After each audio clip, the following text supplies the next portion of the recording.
For us to talk about that a little bit more openly. This is one of those things as parents that like you never are allowed to say, like, I made this decision to have this child that of course I love more than anything in the world.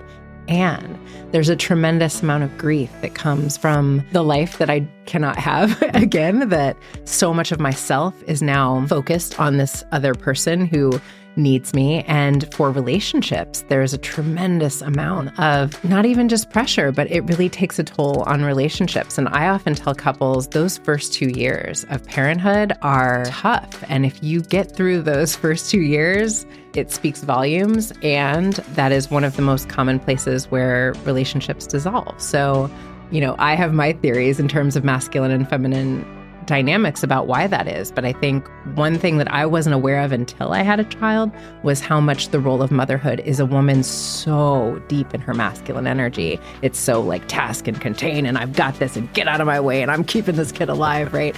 And it can feel very much for new couples, or not new couples, but new parents, like a battle of the alphas a lot of times. And I feel like, especially in those early days, fathers are sort of in the space of like, what do you want from me? Like, there's nothing I can do that you're not like uber critical of. It feels like I'm grieving the fact that I was with this woman and she's gone. She's different. She's not the maiden that I married. She's now this mother who is very like laser focused on this child and keeping this child okay. And, of course, rightfully so. But also, we used to do all of this with a village of people supporting us. And the nuclear family structure just really puts a lot of like taxing energy on a couple to figure out how to do this with just the two of us. And we're exhausted and we're not sleeping and all the things that come when we have young kiddos.